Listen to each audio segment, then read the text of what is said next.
Welcome once again to our continuing YouTube video series on restaurant businesses and the law. My name is Christopher Neufeld of Neufeld Legal, and in this particular YouTube video, we're going to be discussing what one should be doing in a buyer's market for restaurants and bars. Now, whenever you have a buyer's market, you have a lot of conflicting issues that are in favor of the buyers, and they need to take serious advantage of it. Given the fact that the situation for the existing restaurant or bar owner is not very good. And naturally, what tends to happen as a starting point is that the seller of the restaurant or bar has a belief in the value of their business. And that belief is grossly exaggerated. It exacerbates what they believe the work they've put in, which really is not something that's transferable. The past successes, which is not necessarily transferable, and downplays the deficiencies and the weaknesses associated with that particular business. So those deficiencies could be a lessening in business customers, increased competition, poor selection with respect to location, new locations arising that are more competitive, of greater interest, a tiredness about the age of the business, a lack of desire to continue working in the business. A whole range of issues can be on that negative side. And typically, the restaurant or bar seller is not interested in considering them or severely discounts them in relation to the positives that they perceive with their particular business. And because of that, especially in a buyer's market, you need to be able to press back, number one. And secondly, you need to be able to walk away from any prospective purchase. Now, the reality is that in most cases that I've seen, there are underlying issues which hold back the business from being its valuation. It is overvalued. They attempt to oversell. And unless you're willing to push back and even walk away, you're going to overpay for a particular restaurant or bar. As such, especially in a buyer's market, you need to be very aggressive. And you also need to protect yourself immensely. There are so many concerns that do arise with respect to an existing restaurant or bar that needs to be put into play. So even if you feel like you're going to spend a bit more, the last thing you want to do is to spend in excess of what the real value of the restaurant or bar is, only to subsequently find out that there were lingering problems that were not disclosed or even were not known fully to the previous owner, and they simply signed off on the paperwork. Trying to go after the previous owner and engage in litigation, rarely a good thing to do. Rarely, if ever. So what do you need to be doing in a buyer's market? Well, there's a couple things. Number one, you got to work on the price.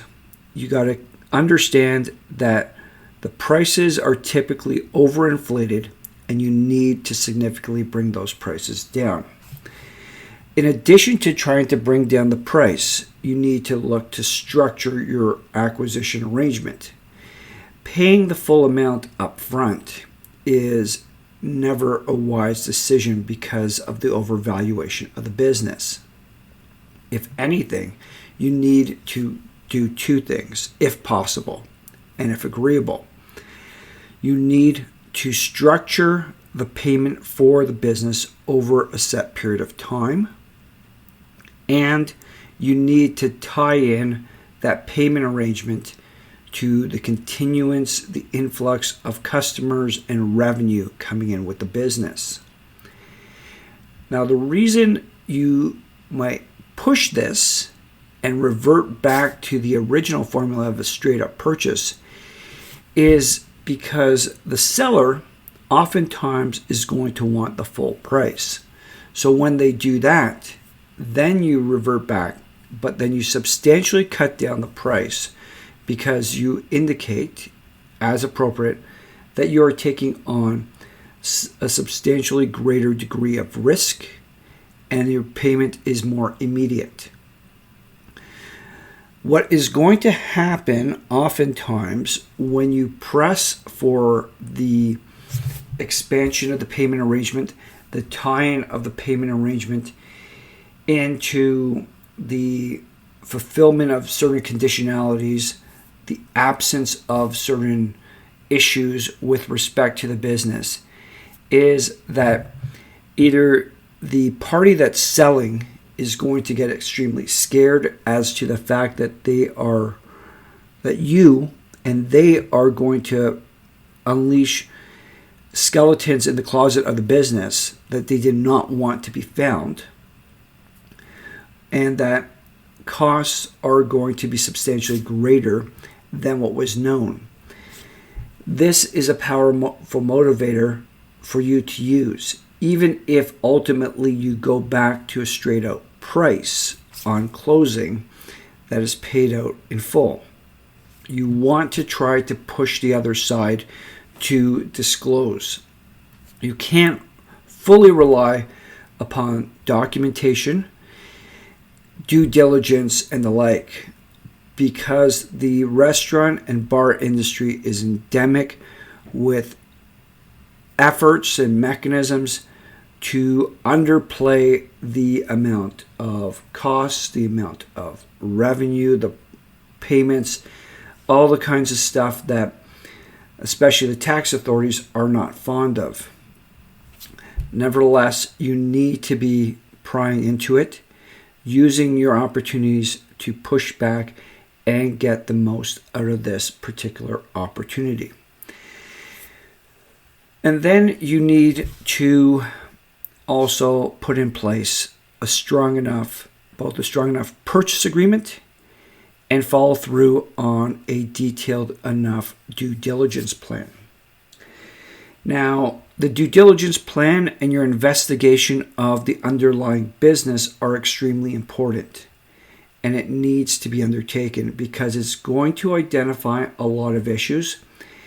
And as you identify issues, which is typical with respect to restaurants and bars, you are going to get more negotiating leverage with which to reduce your price.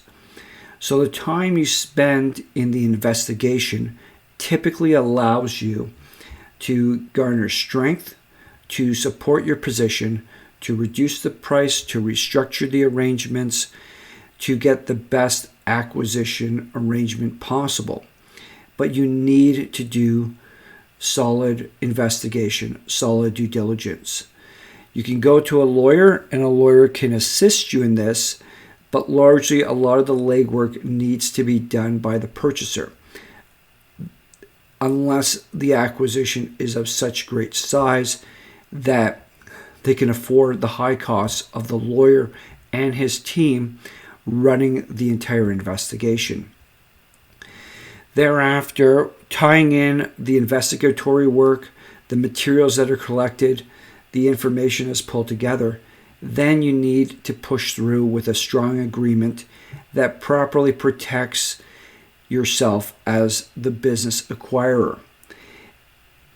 Unfortunately, given the realities associated with restaurants and bars and the ownership typically of them, the agreement by itself is not going to be the end.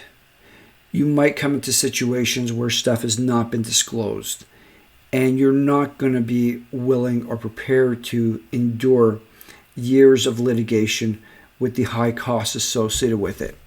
So you need to be doing your combination of due diligence, proper agreement, proper follow through, strong negotiation on the payment terms, with the realization that even the best of circumstances, there will be potential issues. There will be problems that will arise. There will be things that were not even known to the restaurant owner. And those issues are going to be there. You need to understand all the contractual arrangements that are in place, whether it's with suppliers, whether it is with the landlord. If it's a franchise arrangement, you need to understand the franchise arrangement. You need to understand the implications of the term, when the end of term comes, and how those prices might be elevated, because that is a great concern. Unfortunately, in the restaurant and bar industry, food and alcohol pricing rises at a far lower scale than other aspects in the cost scenario.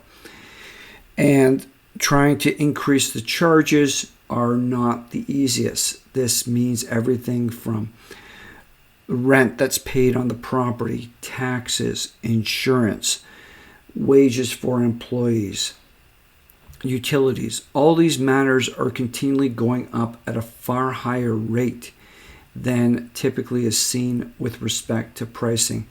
As such, you need to have a very explicit plan put in place and based in reality. You might have a best case scenario, but you cannot rely exclusively on the best case. You need to rely on the fact that it is possibly going to run into some bumps initially. There are going to be challenges that occur, and you need to work through that. Nevertheless, as we said, in a buyer's market, you need to take advantage of every opportunity available to yourself and make the most of it. Because if it is not the right scenario, you have other opportunities, and you need to be pursuing those other opportunities. Because if your gut is telling you that a particular opportunity is wrong, your advisors are saying that there are issues that you need to look in that they're not addressing, you really need to contemplate whether or not it is the right move. Because this is going to be a substantial financial commitment, and you need to be sure of the commitment, because it's going to be a lot more work than most people anticipate, and there's a lot of money riding on this. Nevertheless, the opportunities are there. The key is that you pursue them effectively, intelligently, with appropriate professional advice, and make the most of a buyer's market when you're dealing in the restaurant and bar sectors. Thank you. We'll speak to you further.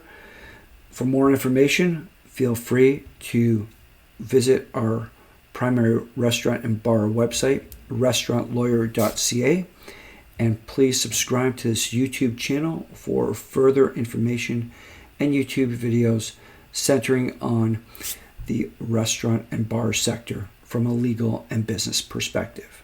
Thanks again.